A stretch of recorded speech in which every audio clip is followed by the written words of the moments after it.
Hi folks, FPL General here, recording the first episode of my 59th minute FPL podcast for the 2019-20 season. It's good to be back, good to have the microphone back on the kitchen table and the laptop in front of me recording this. So recording on Friday the 5th of July, so 5 weeks today until we kick things off with Liverpool against Norwich on the Friday night for Gameweek 1. So really looking forward to it. The summer is flying by, and before we know it, we will be stressing in that last hour before the Friday night deadline, getting our teams together. So in this episode, what I'm going to do is it's going to be based on my watch list. So what I'm going to do is going to run through team by team and just touch on the players that I'm interested in for my Game Week 1 squad. So I did this last night. I just made a list, and without meaning to, it came to 50 players. So this is really the top 50 players that are in my mind for the first game week. And obviously there's probably one or two that I won't mention here that will come into my thinking before game week 1, because as I said, there's still 5 weeks to go and lots can change. But this is the initial 50 players that I'm thinking about for to build my game week 1 squad. When I finish running through them as well, I'll just go through my latest draft, which I've done today. It's pretty similar to what I'm seeing on Twitter, really, so there won't be any major surprises there. But I'll let you know where I'm at the minute. A couple of housekeeping things then to finish off, some information about my new website and things like that. So all in all, probably 40 minutes I would imagine for this episode. Before I get into it, I just want to welcome any new listeners. I tend to pick up quite a few new followers around this time of the season, and new podcast listeners as well. So welcome if you're listening for the first time. This podcast, when the season starts, I tend to release an episode every Tuesday. So it's usually about a half an hour long. I don't tend to ramble on too long. So every Tuesday, usually by 5 o'clock UK time, you have an episode to listen to. So if you enjoy this one, just hit subscribe wherever you're listening, and you'll get the notification then for any new episodes. I will try and get a few more of these out as well before Game Week 1 as well. So yeah, as I say, going to get stuck into the watch list now. Going to go team by team. Going to start with the top 6 from last season, and then just work my way through the rest of the teams. There's probably 4 or 5 teams that I'm not interested in at all to start with. They're promoted teams, for example, but I'll come to that when the time comes. So starting with Man City, the players that are on my Game Week 1 watch list: goalkeeper Ederson, defenders Laporte and Kyle Walker. Kyle Walker hasn't been on my watch list for a long time. It's nice to see that his price has dropped a little bit now to 6 million, which makes him an option, I think. Midfielders, Raheem Sterling, Kevin De Bruyne. I've got a question mark beside De Bruyne because something I'm going to try and do this season is avoid injury-prone players, but there's going to be a few exceptions to that rule. The kind of players that I think are worth the risk, who are potentially explosive players. So one of those is Kevin De Bruyne. I'm not going to avoid him completely just because he has a terrible injury record, because I think he's the kind of player that is worth the risk. Another midfielder then, Bernardo Silva, seems to be very popular. Seeing him in a lot of drafts on social media. 8 million. I thought he'd come in a little bit higher than that, so that's a very enticing price. I was very impressed with Bernardo towards the end of last season, and I think he could really step things up in FPL terms this season, start converting those performances into FPL points. But again, the worry is always, will Mahrez get more game time? So we need to just keep an eye on that in pre-season, I think. And of course, Aguero is always on the watch list. 12 million. My initial thoughts are I'm probably going to avoid him Game Week 1. I think there's just I just prefer the defensive options and the midfielders. When I get to my draft at the end of this podcast, I'm kind of thinking about budget strikers and avoiding all premiums. That's my initial thought. So I'll talk about that when the time comes. But yeah, going back to Ederson, goalkeepers it's tricky this season. A lot of the goalkeepers, we don't have as many 4.5 million options as we've had before. So I think it makes us think a lot more about our goalkeeper strategy. And I think for me, I'll either go with a premium in Ederson, or I do like Lloris as well at 5.5 for that 0.5 million saving. or else a 4.5 set and forget. I'm thinking about maybe the Burnley goalkeepers there, whichever one is number one, Nick Pope or Tom Heaton, and hopefully by game week 1 that will be clear that we know who is going to be number one there. But I think most likely for me it'll probably be a premium goalkeeper strategy this season, and I'm thinking about one of Ederson or Lloris. That's my initial thoughts. I mentioned Walker. Laporte, we know very reliable last season. Should be one of the most nailed on players in Pep's team this season. 6.5, it is a lot to pay, but you're getting reliability there. You're going to get a lot of clean sheets. He's got a goal threat, so he's a bit of a no-brainer really. But Walker's very interesting, I think, for the 0.57. If you're struggling for those pennies. There seems to be a lot of question marks at left back now. City have signed Angelino again. They've got Zinchenko, Mendy, Delph can play there if he stays. So I think I'm just going to completely avoid left back because Pep will rotate, no doubt. So that's why I think Walker's more attractive at right back. I think Walker only got 1 assist last season.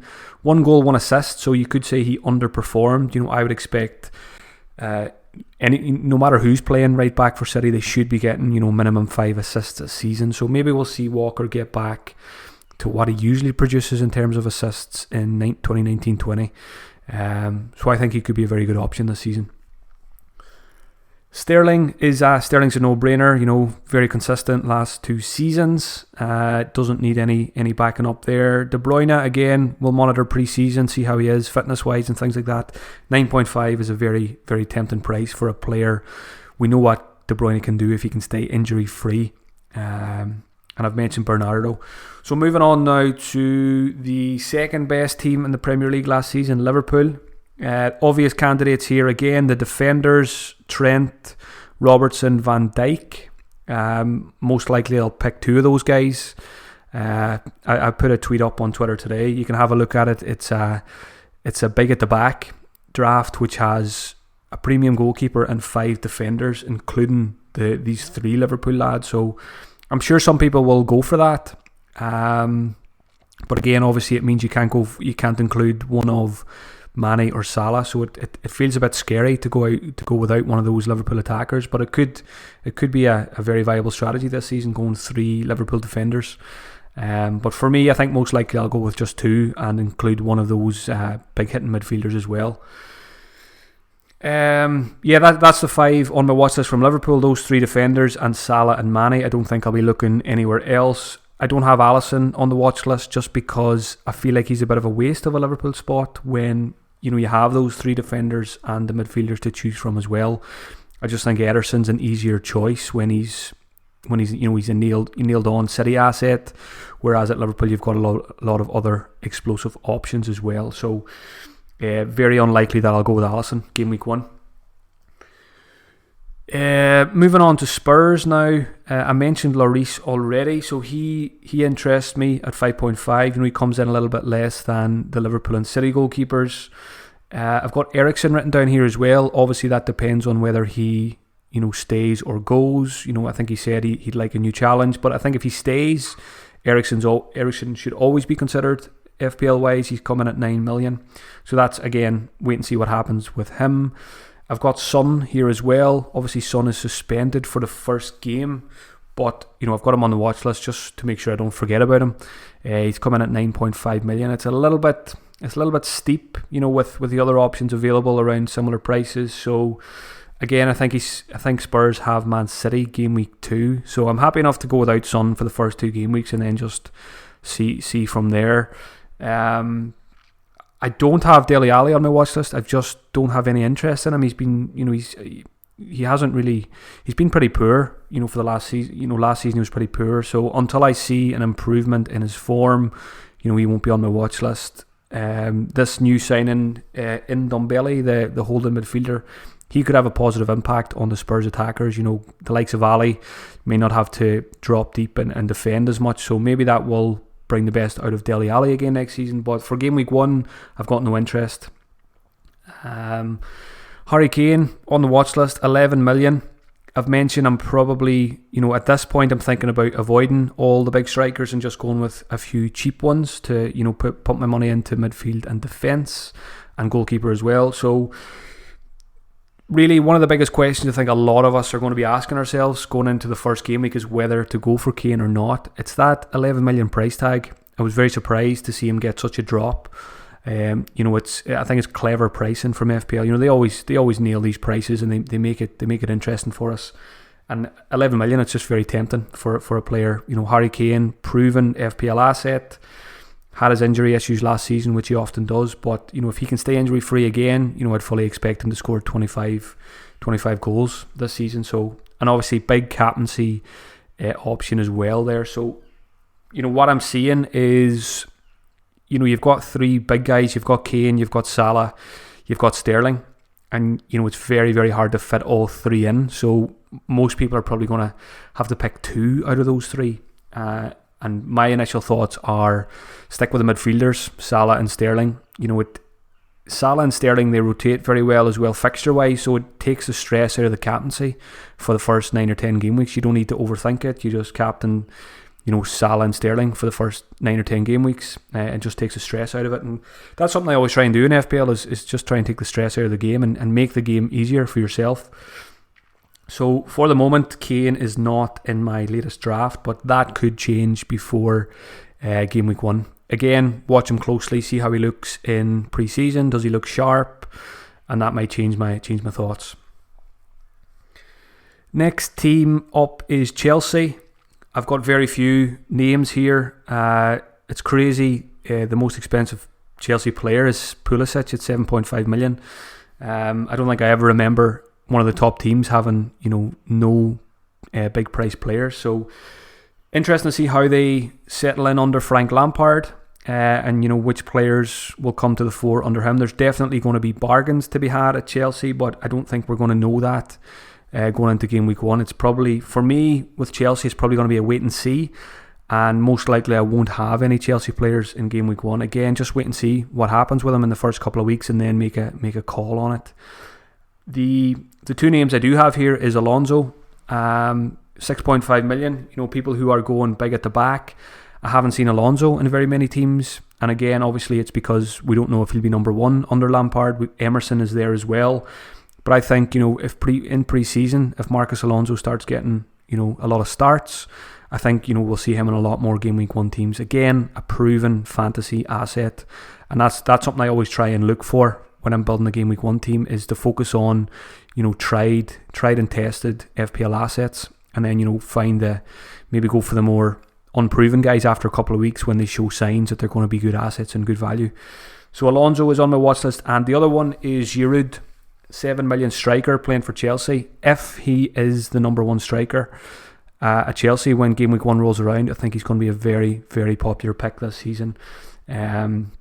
Obviously, there's the likes of Tammy Abraham. I think Batshuayi's still there at the minute as well. So there's a lot of big question marks over the Chelsea forwards. So again, I'll wait and see what happens there. But Giroud definitely interesting if it looks like he's going to be the number 1 striker this season.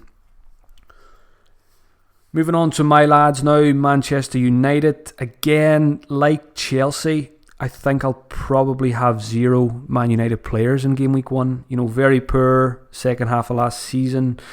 FPL wise, the defenders are all very expensive on first glance, given how poor they were last season. So again, it's probably going to be a wait and see with United for me. I've got Rashford written down here 8.5, but again, when you compare Rashford at 8.5, there's a lot of very good options at 6.5 in the strikers. So I think that 2 million saving is justified to start the season with, and then just see how Rashford settles in. Obviously, if Lukaku leaves, Rashford could be a very good FPL asset. But again, for me, not to start with. Another one here, a ridiculous price. Alexis Sanchez, 7 million. That was the biggest shock, really, when I was reading through the prices when the game launched last week.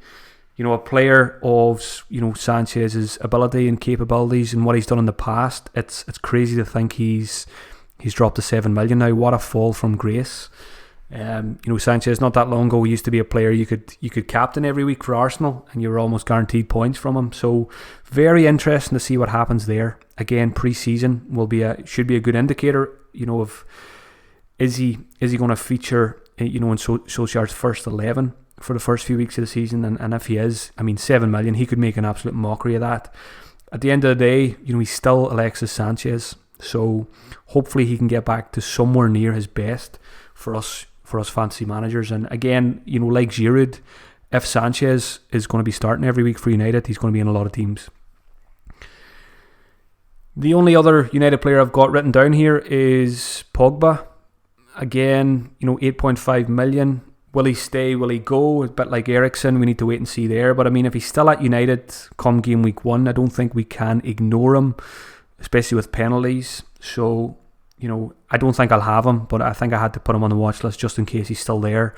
I don't think he should be completely written off if he's still there for game week 1. Last of the top 6 teams now from last season, Arsenal. I've got the goalkeeper here, Leno. It's an interesting price, Leno. I was surprised he was just 5 million. When there's the likes of Pickford at 5.5. Yes, Arsenal defensively couldn't really trust them last season, but again, it's a clean slate. I always try and go into each season with a clean slate and try not to be too biased by what happened last season because that's over now and things could change. Arsenal could surprise us. They could tighten up defensively and they could, rack up a lot of clean sheets in the first few weeks. So Leno is very interesting as a 5 million goalkeeper, I think. I think I'd be more inclined to go there than Pickford for the 0.5 million saving. So that is one to keep an eye on. Really, it depends on Arsenal signing a few decent defenders. They were very poor last season. So if they could sign, make a few decent signings in defence, that would make Leno a lot more interesting for FPL. The only other 2 Arsenal players I've got on my watch list at the moment are the 2 strikers, Lacazette and Aubameyang. Again, there's been some whispers that Aubameyang might leave. I fully expect him to be there game week 1. So again, as I mentioned, I'm just not too keen on any of the big strikers to start the season with the value elsewhere. So very unlikely that I'll start with either of these guys, but they are on the watch list. Moving on now to the rest of the league. No particular order here for these teams, so I'm just going to rattle through them. Starting with Wolves, a team that could shake up the top 6 next season. I'd probably throw Leicester and possibly Everton into the mix there as well. I think we could see the top 6 broken up for the first time in quite a while next season, which is good for the league and it's good for fantasy as well. Makes things a lot more interesting. So Wolves, the first name, not a very exciting one, Den Donker, 4.5 million midfielder. I think he could be the pick of the bunch of the 4.5 million midfielders. He got a lot of game time towards the end of last season, so he is in my draft as a 4.5 million bench fodder. Hopefully never have to use him, but at least if he is needed, he should hopefully get plenty of game time. And he's got an eye for goal as well. He showed that last season, so I like him as a bench fodder option. The only other 2 Wolves players I have any interest in for game week 1 is the 2 strikers, the 2 forwards, Jimenez and Jota. Jimenez, absolute legend last year. One of the very few good decisions I made last season was getting Jimenez in quite early. 7.5 million. I expected him to be at least 8 million. So again, that is it's enticing, it's attractive to just stick with him. But I really like Jota at 6.5. I think that 1 million saving is nice. The worry with Wolves is Europa League. We've seen how negatively it affected Burnley last season. Will it affect Wolves the same way? We just have to wait and see. But that won't put me off going with Jota from game week 1. One of the big decisions I have to make is if I do go with 2 6.5 million strikers or even 3 6.5 million strikers, is which of them? There's loads of good options. You've got the likes of, you've got Jota, you've got Deulofeu, you've got Josh King, Ashley Barnes. You've got a lot of options there. Even Calvert-Lewin at 6 million is another option as well. So it's Jota's kind of fighting with those guys for a place in my Game Week 1 team. And again, of course, be keeping a close eye on the European games as well before the season starts to see how he looks. And, try and guess how the Europa League or how the Europa League is going to affect Wolves going into the first few weeks of the season. So, yeah, with Wolves, a lot, I think, the defenders have been overpriced. Matt Doherty, yes, he's a legend, but 6 million is it's ridiculous price, really. 5.5 would have been more than enough for Matt Doherty. So I'm not going to go near him at 6. Likewise, Johnny, I think, came in at 5.5. Again, 5 million would have been enough there. So I've got no interest in the Wolves' defence whatsoever because I just feel that they're too expensive. Moving on to Brendan Rodgers, Troops, Leicester. Quite a few options here. I've got Harry Maguire written down, but really that is if he moves to one of the top 6. There's been a lot of talk of maybe a move to Man City. He's been linked with United as well, but everybody's been linked with United, so I would say it's more likely that he will make a move to City. I'm not interested in Maguire for 5.5 million at Leicester, but if he goes to City and he's 5.5 million, pretty sure he'll go straight into my team and straight into a lot of teams, because you're going to get clean sheets and you're going to have attacking returns there as well from Maguire. So very interested to see if he does make that move. Coming to midfielders for Leicester, James Maddison, 7 million. Again, nice price, I think. I was expecting possibly 7.5 there. He had a very good first season in the Premier League. I think he created about 100 chances. I think he created more than any other midfielder last season. So I think 7 million is a great price for Maddison. He could go even better this season. I'm expecting big things from Leicester. They finished the season very strongly under Brendan Rodgers. And, I think the likes of Maddison and Vardy could be very good options again this season. The most interesting one, everyone's talking about him this week. Ayoze Perez made the move from Newcastle. I think he scored 12 goals last season, playing in a very defensively minded team. He comes in 0.5 cheaper than Maddison. And most important of all, he's a midfielder now, where he was classed as a forward last season. So that's where the attraction is, a possible out of position 6.5 million midfielder playing pretty advanced in a very good Leicester team who should score plenty of goals. So, I put a tweet up yesterday that I wasn't feeling the love for Perez. I'm still not overly keen. I'll probably just wait and see with him. My worry is competition for places. There's a lot of competition for places there. You've got Damari Gray, you've got Harvey Barnes. If Tielemans comes in, that's another place gone. So what I will do is, I do think Perez could be, I think he has the potential to be the bargain gem of the season, but I think I'm probably unlikely to go with him in game week 1 and just give time, assess the situation, see if he is getting 90 minutes every week, and then maybe bring him in. So it's a wait and see. I think I'm more likely to go with Maddison from the off than Perez at the moment. But again, 5 weeks to go. You've got 5 weeks to convince me that Perez is going to be the real deal. I mentioned Vardy, 9 million. I think that's similar to what he finished last season as well.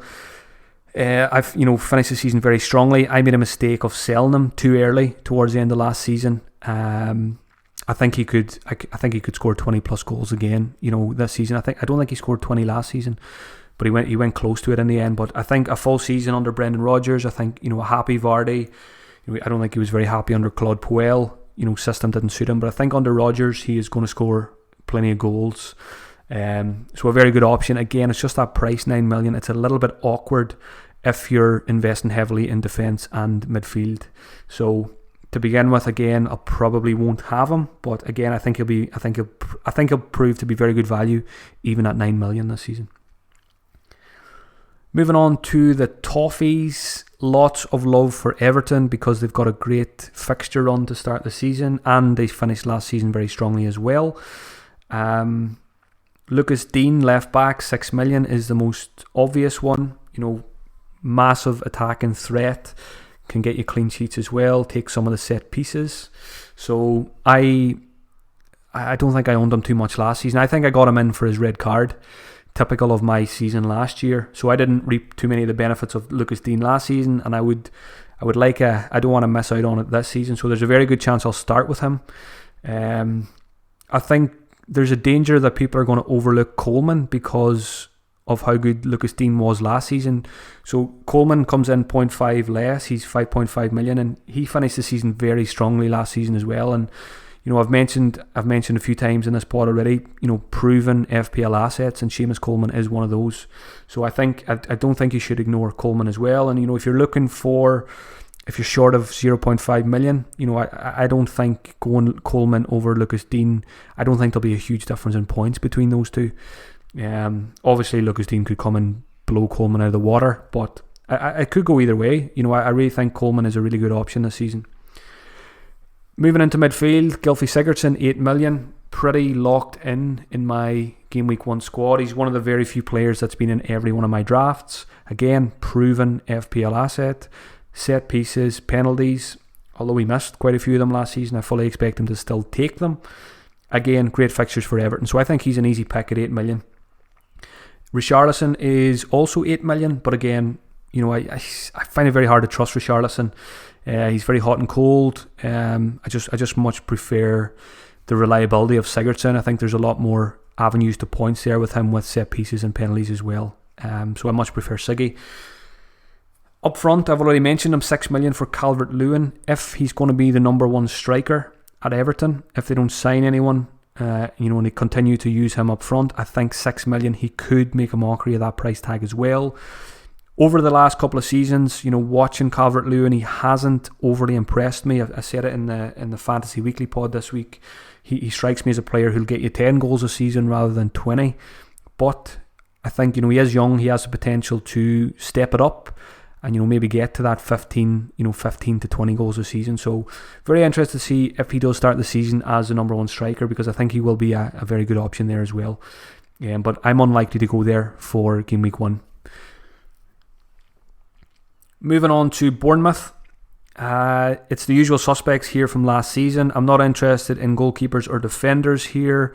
It's all about the midfielders and the strikers, and there's going to be big decisions to be made, I think, for FPL managers. Do you go for Fraser or Brooks, and do you go for Wilson or King? So Fraser's come in at 7.5, Brooks is 6.5, so there's a 1 million saving there. And then Wilson's coming at 8 million, my foe from last season. Josh King comes in at 1.5 million cheaper at 6.5, and he should have penalties as well. So that is what has me leaning towards King. I think a lot of people are leaning that way as well because of the price difference and the potential for penalties. Also, I've got a deep hatred for Callum Wilson for the pain he caused me last season. So that makes me all the more likely to go for King. But yeah, I think that's going to be one of the biggest decisions for managers once, when we have to come to finalise our teams, which of the Bournemouth attackers to go for. You've got 4 very good options there, all at different price points. So I think I'll have at least one of them. I'm not ruling out going with 2 of them to start with. maybe a King and a Fraser, or a King and a Brooks. So again, big decisions to be made there. But 4 very good options to start the season with, because they've got a nice run of fixtures as well to start the campaign. Moving to Crystal Palace, just 2 options here I've noted down. Van Aanholt, again over the seasons, very attacking fullback, 5.5 million. It's a little bit steep. It would be, he'd be in a lot of teams if he was 5 million. He had a pretty quiet season last year in terms of goals. Usually scores about 5 or 6 a season. So maybe he'll get back to those levels this year. So I'm unlikely to start the season with him, but we'll be keeping a close eye on how he performs in the first few games. And Wilfried Zaha, reclassified as a midfielder now, which is great news for us. 7 million. Lots of talk of a potential move away, possibly to Arsenal. And I don't think I like him as much if he moves to Arsenal. I think I would rather him if he stays as Palace, as a talisman in that team. So again, it's a wait and see what happens there. If he stays at Palace, I think there's a very good chance he will be in my Game Week 1 team. I think if he goes to Arsenal, there's probably less chance that he will make it into my squad. But again, it's a big wait and see there for Zaha. Before I run through the last 9 or 10 players, I'm just going to mention the teams that I don't have anyone from. I've mentioned the 3 promoted teams, so I don't have any players from the promoted teams on my watch list, and that's something I'm deliberately doing. I don't want any promoted players in my Game Week 1 squad. That's something I've done over the seasons. Last season was the first time I broke the rule. I went with Jota in Game Week 1, and he didn't do much, but he was it was justified when you look back on the season, because he did become a very good pick. Just took him a while to settle into the Premier League and to adjust. But this season, I don't see any appeal from the likes of Villa, Sheffield United or Norwich. I don't think they've got the kind of squad that Wolves had when they were coming up. So I'm just going to, again, wait and see with the promoted teams and see after 3 or 4 weeks if there's any gems to be had there. So it's just a wait and see there as well. The only other team that I don't have any players on my watch list from at the moment is West Ham. Simply because there's far too many options, I think, there in midfield.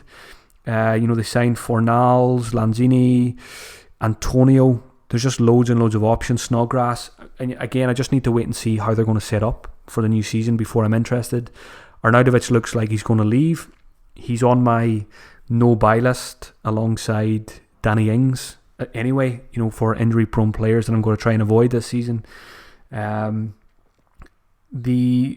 think Fabianski's 5 million, so I just prefer a 4.5 million or a premium than Fabianski this season.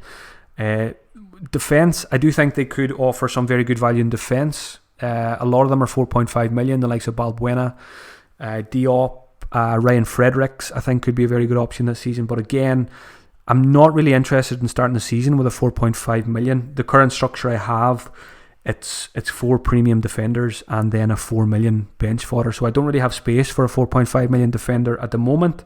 So that's why I don't have any of the West Ham guys on my watch list. Last couple of teams now. Watford, just one player here. Deulofeu, reclassified, 6.5 million forward. Obviously, it would have been better if he stayed as a midfielder, but I think he could be a very good option as well if he stays at Watford.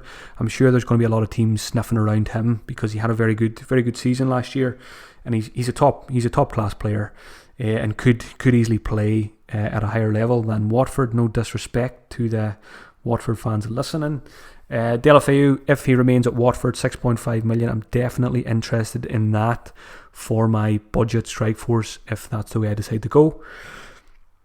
Burnley next. Again, I've mentioned the goalkeepers, Nick Pope and Tom Heaton. Hopefully we will know which one of them is going to be number 1 by the time Game Week 1 arrives. And there's a very good chance that's the way I'll go. Again, really, what I'm thinking is either a Burnley goalkeeper or Ederson or Lloris. That's my thoughts on goalkeepers at the moment. Up front, I think Burnley offer very good value as well in Ashley Barnes and Chris Wood, both priced at 6.5 million. Both had very good seasons last season, and still very nicely priced. I think I'm seeing a lot of teams with Josh King, Jota, and Deulofeu. And I think we might be in danger of overlooking these guys, Barnes and Wood. I think I've been guilty of it myself. When I think of Burnley in FPL, I think of goalkeepers and defenders. But Barnes and Wood proved last season that they can offer very good value. I think the penalty taker situation is a little bit unclear at Burnley. It looks like Barnes is number 1, but I remember, I think it was David at Fancy Football Scout was tweeting about it last season that it wasn't as clear cut as that. I think Chris Wood had made a few quotes that they share it. So I don't think it's as clear cut at Burnley as we think when it comes to penalties. But my guess would be Ashley Barnes would be number 1. But don't be surprised to see Chris Wood step up and take penalties this season as well. So those two are on the watch list for sure. Moving on to Newcastle, there's only one player here, because once Rafa's gone, I've got zero interest in Newcastle really. I've got Matt Ritchie here just because he's been reclassified as a defender and there's a good chance he'll be on penalties. New manager coming in, we could see him playing out of position in midfield. So again, it's going to be a wait and see for Ritchie. I'm not going to start the season with him, but I want him on the watch list just to keep an eye on him over the first couple of weeks, just to see, is he in midfield, is he taking loads of set pieces, is he on penalties. And I think even at 5.5 million, even though it's Newcastle, we can't ignore that. Brighton, another team with a new manager. So usually when a team has a new manager, I take a wait and see approach, like I'm probably going to do with Chelsea. Probably going to do the same with Brighton. The only players really I've not noted down here, again, it's goalkeepers. A lot of people are interested in spending the minimum on goalkeepers, so 8.5 million. and Brighton can give you that with Matt Ryan at 4.5 and Button, the backup, at 4 million. And that just means you don't need to worry about goalkeepers. If Matt Ryan was to get an injury, you don't have to make a transfer because Button can just come in for you there. So that's the attraction with that set and forget strategy. But for me, again, Brighton, I'm not keen on them clean sheet wise to start the season. I'm probably just going to avoid and wait and see. Last team to mention is Southampton. They offered us a lot of options second half of last season under Hasenhüttl, and again, I'm expecting them to have a good season. I was very impressed by Hasenhüttl and Southampton towards the end of last season, so I think there will be options there for us fantasy managers as well this season. The only one I've got written down at the moment is Nathan Redmond, 6.5 million midfielder. He was a great option towards the end of last season. Pretty sure he scored on the final day. You know, a lot of people were going for him as a differential captain on the final day. So he's the one I'm most interested in from Southampton. Again, I'm probably unlikely to include him in my Game Week 1 squad. But he's on the watch list for now. So that is my top 50 players for Game Week 1. That is the guys I've mentioned. Those are the guys that are going to make up the core of my squad. I need to just pick 11 out of those 50. Again, obviously there's one or two I haven't mentioned who could become options, good pre-seasons, injuries to other players, things like that, and obviously new signings as well. Hopefully we're going to see a lot of new players joining the Premier League, more options for us to mull over for the next few weeks. I'll just go through my current draft. So my latest draft, I haven't done very much tinkering at all, and I've been saying that to a lot of people. It's tinkering too much in July is pointless, because when August arrives, everything changes. You're going to have injuries, you're going to have players informed in pre-season, you're going to have new players. So there's no point spending too much time playing around with your team for the next few weeks. By all means do. Obviously tinkering is great fun, but don't overdo it. Don't log in every day and make changes, because you'll drive yourself nuts. And by when Game Week 1 is happening, you'll be saying, "Oh, he was in my draft, had him in my draft. Oh, he was my captain in my draft." So just don't make too many. You'll end up frying your brain. The key advice from me is have a clear head.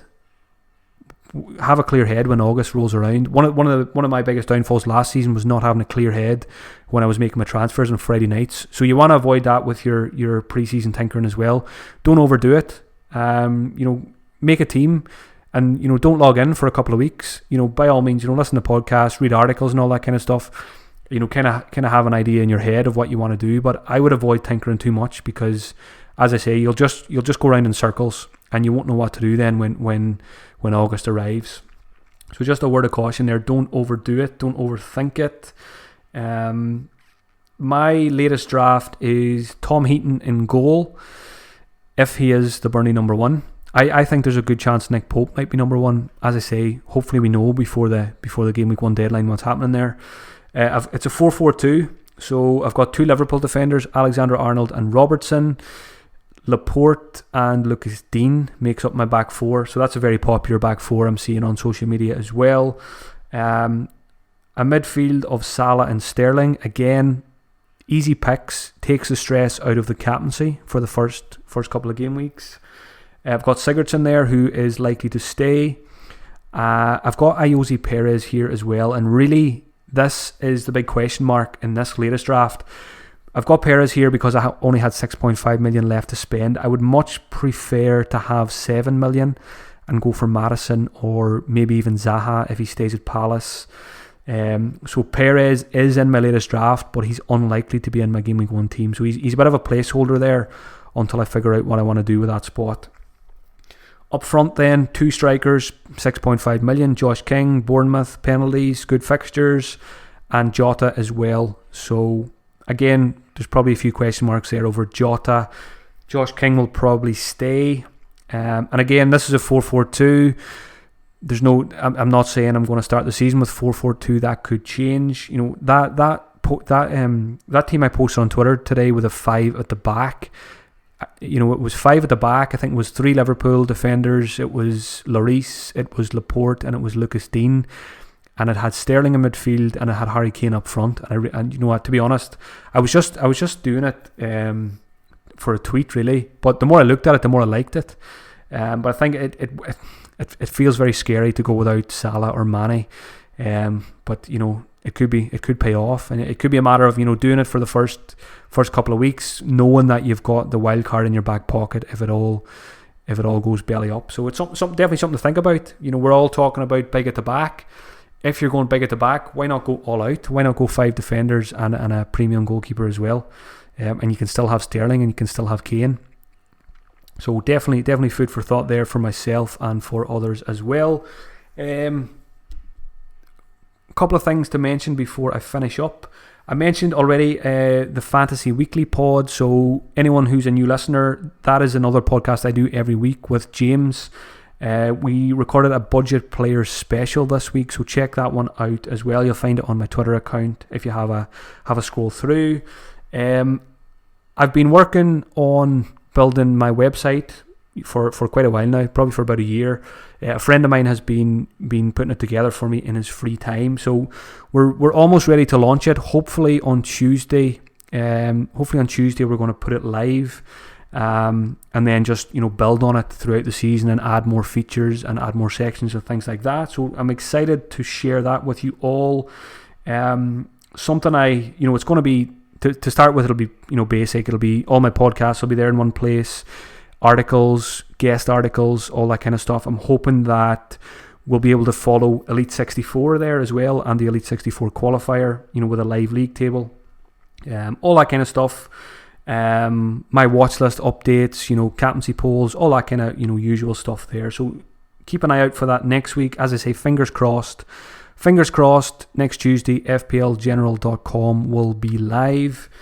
Something else I'm planning for that website as well is I've been working the last couple of weeks to get a season ticket holder from every Premier League team. So you've probably seen my tweets about this, probably been annoying you with those tweets, so apologies for that.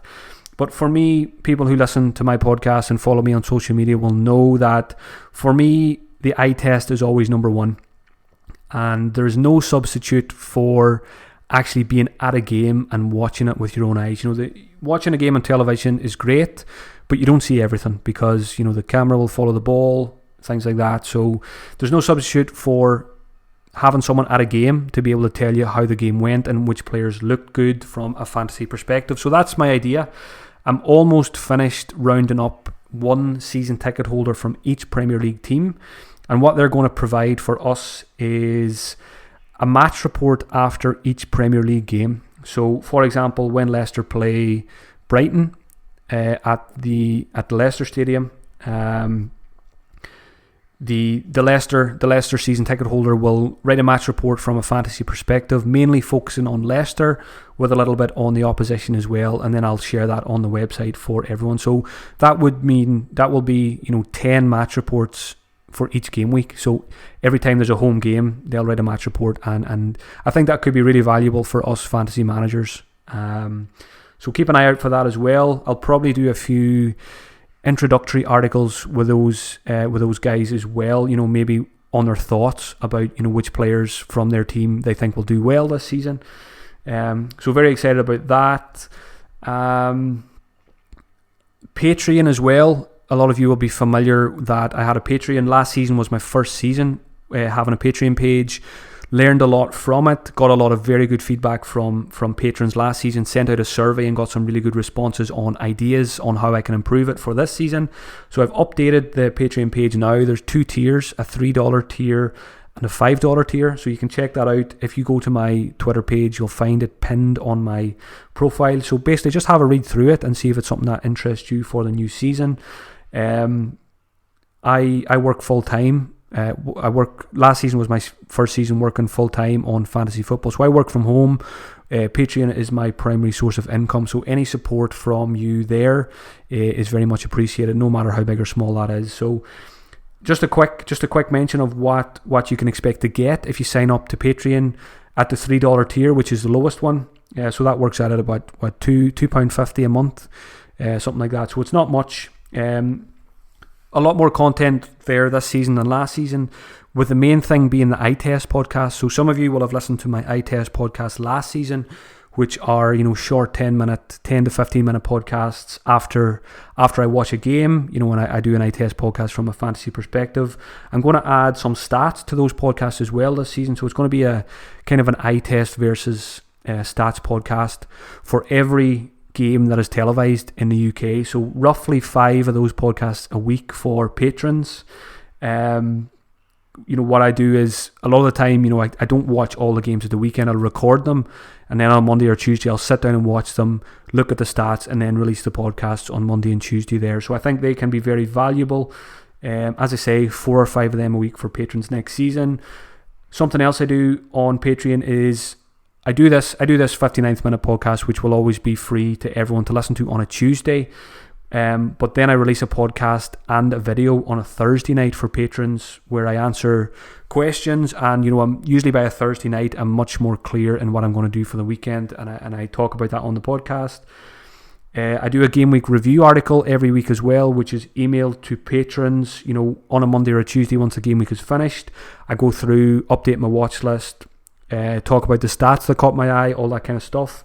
And something that was very popular with patrons last season as well is every Friday I email them a press conference roundup. So you don't need to worry about following all the injury news, updates from the press conferences.